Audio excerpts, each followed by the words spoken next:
नमस्कार, मैं राजल नीति चैनल में मैं आप सभी का स्वागत करता हूं और आशा करता हूं आप लोग हमेशा की तरह अच्छे होंगे। आज के इस वीडियो का विषय है अपनी किताब लिखने का मेरा पहला अनुभव भाग 2। यह वीडियो का दूसरा भाग है। अगर आपने पहला भाग नहीं देखा है तो मैंने वीडियो डिस्क्रिप्शन में उसका लिंक डाला है, आप कृपया उसे देख लें, तभी आपको यह वीडियो अच्छे से समझ में आएगा। मैंने पिछले वीडियो में आपसे चर्चा की थी कि कैसे मैंने 4 साल का समय लगा करके अपनी किताब पूरी की, और इस वीडियो में मैं आपके साथ चर्चा करने वाला हूं कि कैसे मैंने अपने लैपटॉप से उस टाइप की हुई किताब को प्रिंटेड किताब के रूप में छपवाया। साथ ही साथ जैसा कि मैंने पिछले वीडियो में आपसे वादा किया था कि मैं आपको बताऊंगा कि कैसे आप अपनी किताब को तुरंत ही बहुत सारे लोगों तक पहुंचा पाएंगे।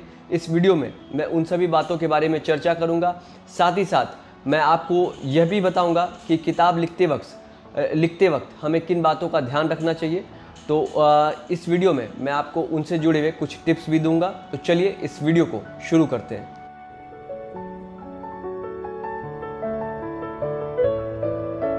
मैंने अपनी किताब 14 जनवरी 2016 को पूरी कर ली थी और मेरे स्वर्गीय दादाजी का जन्मदिन 22 जनवरी को पड़ता था, और मैंने ठान लिया था कि कुछ भी हो मैं अपनी किताब को उसी दिन लॉन्च करने वाला हूँ।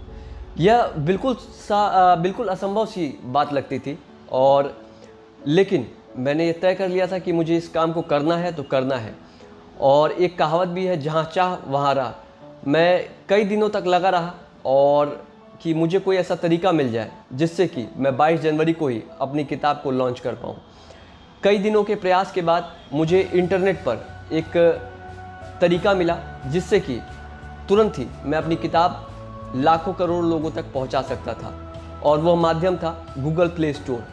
मैंने गूगल प्ले स्टोर पर 22 जनवरी 2016 को अपनी किताब राजल नीति लॉन्च की, और इससे मुझे बहुत ही अच्छे परिणाम मिले, बहुत ही अच्छा फीडबैक मिला। और यही वह तरीका है जिसके माध्यम से आप अपनी किताब को तुरंत ही लाखों करोड़ों लोगों तक पहुंचा सकते हैं, और वह भी बिना किसी खर्च के। वर्तमान समय में बहुत सारे लोगों का सपना होता है कि वे अपनी खुद की किताब लिखें, लेकिन खर्च की वजह से वे अपनी किताब को नहीं छपवा पाते या उन्हें कोई मार्गदर्शन नहीं मिल पाता। तो इस समय वर्तमान समय में गूगल प्ले स्टोर व अमेजन किंडल 2 सबसे बड़े प्लेटफॉर्म हैं जिनके माध्यम से आप बिना खर्च के तुरंत ही अपनी किताब लाखों करोड़ों लोगों तक पहुंचा सकते हैं। और ऐसा ही मैंने भी किया था। 22 जनवरी 2016 को अपने दादाजी के जन्मदिन पर ई बुक के रूप में मैंने अपनी किताब लोगों तक पहुंचा दी गूगल प्ले स्टोर के माध्यम से। लेकिन मेरा लक्ष्य यह था कि मेरी किताब प्रिंटेड रूप में हो, यानी कि पेपर बैक फॉर्मेट में। और इसलिए मैंने अपनी किताब का प्रपोज़ल बहुत सारे पब्लिशर्स के पास भेजा, लेकिन मुझे कोई भी जवाब नहीं मिला। इसलिए मैंने ठाना कि अगर पब्लिशर इस किताब को छापने के लिए राज़ी नहीं है तो भी मैं इस किताब को ज़रूर छापूंगा। और इसके लिए मैंने अनेक प्रिंटर्स, डिज़ाइनर्स और कुछ टाइपिस्ट लोगों से संपर्क किया, और मैं सरल भाषा में ये आपको बताना चाहूँगा कि इस किताब की टाइपिंग, इस किताब की डिज़ाइनिंग और इस किताब की प्रिंटिंग मैंने करवाई। साथ ही साथ इस किताब को मैंने ही अमेज़न पर बेचने का ज़िम्मा उठाया। और इस किताब को टाइपिंग करवाने के लिए मैंने एक साइबर कैफ़े में संपर्क किया जिन्होंने इस किताब को हिंदी में टाइप किया। साथ ही साथ मैंने एक डिज़ाइनर से भी संपर्क किया जिन्होंने इस किताब की डिज़ाइनिंग की। साथ ही साथ एक प्रिंटिंग प्रेस जिन्होंने इस किताब की पूरी प्रिंटिंग की। तो कुल मिलाकर के ये मेरा पूरा ही सारी जिम्मेदारी मैंने ली थी, और इन सभी कामों को मैंने बखूबी पूरा भी किया। और बाद में मैंने अमेज़न से संपर्क किया कि वो मुझे मार्गदर्शन प्रदान करें कि कैसे मैं अपनी किताब बेच सकता हूं, और उनके मार्गदर्शन के अनुसार मैंने अमेज़न पर अपनी किताब लिस्ट की, और उसके बाद से मेरी किताब अमेज़न पर बिकनी शुरू हो गई। और इस काम में मेरी जिन लोगों ने मदद की, मैं इस वीडियो के माध्यम से उन सभी का आभार व्यक्त करना चाहूँगा। सबसे पहले मुकेश जी जिन्होंने किताब की टाइपिंग की, तौसीफ भाई जिन्होंने अपने लेज़र प्रिंटर से बहुत ही ज़्यादा मेहनत के साथ किताब का सैंपल निकाला कि किताब किस तरह की दिखाई देगी प्रिंट होने के बाद। उन्होंने उस किताब का एक पूरा सैंपल निकाल दिया। तो एक तरह से कहा जाए तो पूरी किताब ही थी। तो इसके लिए मैं तौसीफ भाई का हृदय से आभार व्यक्त करना चाहूँगा। साथ ही साथ राकेश जी जिन्होंने इस किताब की डिज़ाइनिंग की, साथ ही साथ दीनापुर प्रेस का भी मैं आभार व्यक्त करना चाहूँगा, जिनके सहयोग की वजह से ही ये किताब प्रिंट हो पाई। साथ ही साथ मैं अमेज़न का भी आभार व्यक्त करना चाहूँगा, जिन्होंने मुझे मार्गदर्शन दिया कि किस प्रकार मैं अपनी किताब को अमेज़न पर लिस्ट कर सकता हूँ, क्या क्या मुझे क्राइटेरिया पूरे करने होंगे, और उनके मार्गदर्शन से ही मैं अमेज़न पर अपनी किताब लिस्ट कर पाया। साथ ही साथ उन्होंने यह भी मुझे बताया कि अगर मैं प्राइम की सुविधा ले लूँगा तो मेरी किताब को और भी ज़्यादा महत्व लोग देंगे, और इसलिए मैं अमेज़न का भी बहुत बहुत धन्यवाद देता हूँ। साथ ही साथ उन लोगों का भी मैं विशेष धन्यवाद देता हूँ जिन्होंने मेरी किताब को खरीदा और पढ़ा। अब आते हैं उन बातों पर जिन्हें आपको ध्यान में रखना चाहिए यदि आप अपनी किताब लिख रहे हैं। एक सबसे पहली बात जो आपको ध्यान में रखनी चाहिए वह यह है कि आप किताब क्यों लिखना चाहते हैं।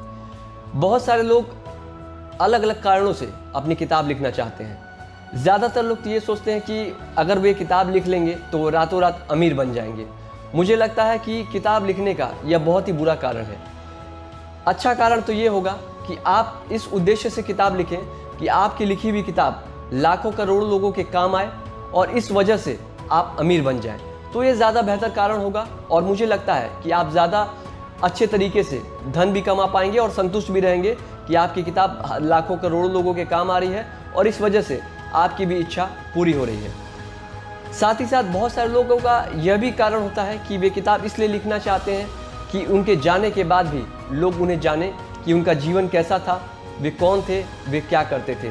बहुत सारे लोग इसलिए भी किताब लिखना चाहते हैं कि वे अपने जीवन के बारे में बहुत सारे लोगों तक अपनी बात पहुंचाना चाहते हैं, अपने जीवन के बारे में लोगों को बताना चाहते हैं कि उन्होंने किस प्रकार से अपना जीवन जिया है और कैसे दूसरे लोग भी उनके जीवन से लाभान्वित हो सकते हैं। तो किताब लिखने के बहुत सारे कारण हो सकते हैं, लेकिन सबसे महत्वपूर्ण बात यह है कि आप स्पष्ट रूप से पहले से ही जान लें कि आप किताब क्यों लिखना चाहते हैं। जब आपके सामने यह कारण स्पष्ट हो जाएगा तो आपके लिए आपकी राह में आने वाली बाधाओं से आप घबराएंगे नहीं और संभावनाएं ज़्यादा हैं कि आप अपनी किताब को पूरा कर पाएंगे। 2, अपने हृदय की आवाज़ सुनिए। बहुत सारे लोग इस डर में कि क्या वे सही लिख रहे हैं, क्या वे गलत लिख रहे हैं, इन सब का आकलन अपने दिमाग से करते हैं। और मुझे लगता है, मेरा व्यक्तिगत अनुभव है और ये मेरी व्यक्तिगत राय भी है कि किताब लिखते वक्त आपको दिमाग से ज़्यादा अपने हृदय की आवाज़ सुननी चाहिए, क्योंकि हृदय की आवाज़ कभी गलत नहीं होती। और यदि आप अपने दिमाग की आवाज़ ज़्यादा सुनेंगे तो आप सही गलत में ही रह जाएंगे और आप अपने पाठकों से बहुत ज़्यादा कनेक्ट भी नहीं कर पाएंगे।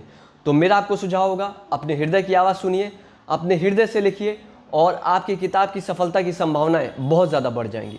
3, अपनी मेहनत को सुरक्षित रखिए।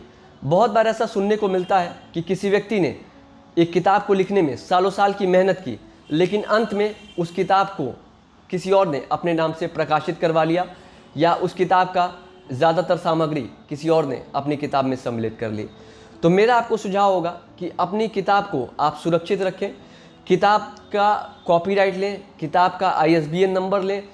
साथ ही साथ अगर आप किसी को अपनी पुस्तक प्रकाशित करने के लिए प्रस्ताव दे रहे हैं तो पूरी पुस्तक ना भेजें, बल्कि अपनी पुस्तक के कुछ अंश ही भेजें, और यदि उन्हें किताब अच्छी लगेगी तो वे आपको स्वतः ही प्रस्ताव देंगे और बात को आगे बढ़ाएंगे। तो मेरा पुनः आपको सुझाव होगा कि अपनी मेहनत को सुरक्षित रखें। 4, रुकिए मत, लिखते रहिए। बहुत बार लोग जब लिखना शुरू करते हैं तो ये असमंजस में रहते हैं कि वे अच्छा नहीं लिख रहे हैं, इसलिए वे लिखना ही बंद कर देते हैं। पर मेरा अपना व्यक्तिगत अनुभव है कि जब भी हम लिखना शुरू करते हैं और लगातार लिखते रहते हैं तो धीमे धीमे हमारे अंदर एक फ्लो आ जाता है और हम बेहतर लिखना शुरू कर देते हैं। जब हम लिखना शुरू करते हैं तो यह स्वाभाविक है कि हम अच्छा नहीं लिख पाते, लेकिन जैसे जैसे आप लिखते जाएंगे आपके अंदर एक फ्लो आता जाएगा और आपके लेखनी में बहुत ज़बरदस्त सुधार आएगा। इसलिए मेरा आपको सुझाव होगा, जब भी लिखें, लिखना लगातार जारी रखें और जो भी आपके दिमाग में आ रहा है सारी चीज़ों को कागज़ पर उड़ेल दें। 5, भाषा को सरल रखें। सभी लोग जो किताब लिखते हैं वे चाहते हैं कि उनकी किताब ज़्यादा से ज़्यादा लोगों तक पहुँचे, और इसके लिए बहुत ही सरल सा फॉर्मूला है कि आप अपनी किताब को सबसे सरल भाषा में लिखें। इतनी सरल भाषा में कि इसे कोई भी व्यक्ति आसानी से समझ सके। जब पाठक आपकी किताब को समझेगा तभी वे उसके लिए उपयोगी साबित होगी और तभी वे आपकी किताब के बारे में अन्य लोगों से भी चर्चा करेगा। तो मेरा आपको विशेष रूप से सुझाव होगा कि अपनी किताब को सरल भाषा में रखें ताकि ज़्यादा से ज़्यादा लोग इसे समझ पाएँ और आप ज़्यादा से ज़्यादा लोगों तक पहुँच पाएँ। 6, किताब को उपयोगी बनाने पर फोकस करें। मैंने पहले भी चर्चा की है कि अगर आप इस उद्देश्य से किताब लिख रहे हैं कि आप तुरंत ही धनवान बन जाएंगे, तो इस उद्देश्य से किताब लिखने को छोड़ दें।